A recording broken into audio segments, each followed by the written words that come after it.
Alors, première commémoration, donc je commencerai 1921. C'est donc la première commémoration du décès de Napoléon, 1821-1921. Alors, c'est la première commémoration que prennent en charge les autorités de l'État. On est 3 ans après la fin de la Grande Guerre. Le président Alexandre Mitterrand est un homme qui vient lointainement dans sa jeunesse du socialisme. Il est le successeur du malheureux Paul Deschanel, qui a été mis président avant lui, qui a été, je dirais, écarté pour raison de santé mentale. Le gouvernement, puisqu'on est sous la Troisième République et donc le président du Conseil est bien plus important que le président de la République, c'est Aristide Briand, donc grande figure de la Troisième République, cette fois chef du gouvernement. Alors c'est un centenaire, un bicentenaire, qui a fait l'objet d'une très forte préparation institutionnelle. 200 personnes ont été associées au comité du centenaire, sous le haut patronage du président de la République, Alexandre Mitterrand, mais c'est le maréchal Foch qui le préside de fait, de façon beaucoup plus assidue, puisqu'il assiste à peu près à toutes les séances du comité du centenaire. Avec lui, on a Édouard Riault, un nom qui ne vous dira rien, mais c'est le fondateur de la première revue d'études historiques sur Napoléon, études napoléoniennes. On a un très vaste programme de commémoration internationale, 2 cérémonies à Varsovie, dont l'une sous la présidence du chef d'État polonais, le maréchal Piłsudski, qui est le fondateur ou le refondateur de la Pologne indépendante. Il y a une à Rome, qui est présidée par le roi d'Italie Victor Emmanuel. Et à Paris, alors à Paris, on a tout un dispositif, une messe à Notre-Dame le 4 mai, en présence de Madame Mitterrand. Séparation de l'Élysée d'État oblige, le président ne s'y rend pas, mais son épouse s'y rend. Le maréchal Foch n'est pas présent, mais la maréchal Foch est là.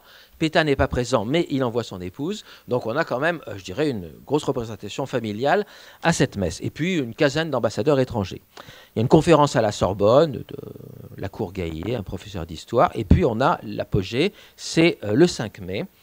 Donc on a un défilé militaire sous l'Arc de Triomphe. C'est pour ça que je vous dis que ça n'a jamais été égalé, précédé par un discours de l'homme dont vous avez la photographie, Louis Barthou, qui est le ministre de la Guerre et qui remplace Aristide Briand, qui est en conférence diplomatique à Londres. Donc Briand n'étant pas là, Barthou est chargé de le remplacer et il va prononcer un discours dont je vais vous parler dans quelques instants, en présence du chef de l'État, Mitterrand, des maréchaux Foch, Fayolle et Pétain, qui sont également dans l'assistance. Et le soir, il y a une cérémonie aux Invalides, qui sera conclue là par un autre discours qui clôture la journée, celui du maréchal Foch, président du comité du centenaire, avant qu'une salve de 21 coups de canon soit tirée à 17h49, heure précise du décès de Napoléon, au pont Alexandre III.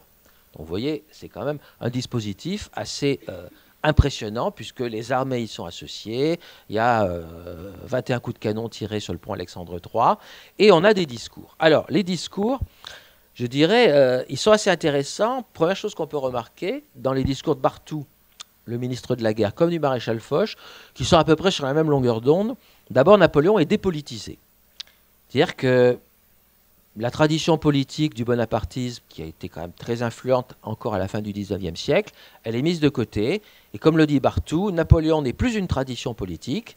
Il apparaît désormais comme une gloire nationale, très haute et très grande, et qui appartient à tous. Donc on dépolitise Napoléon, on le sort d'une tradition politique et on en fait une gloire nationale. Deuxième chose qui est intéressante, et là c'est surtout dans le discours de Foch, qu'on ne s'attendrait pas forcément à voir à s'exprimer ainsi, Foch n'en fait pas un modèle, il dit en fait il s'est trompé, il parle de Napoléon, en voulant régler les problèmes politiques par les armes. Donc Foch en fait un anti-modèle de comportement diplomatique.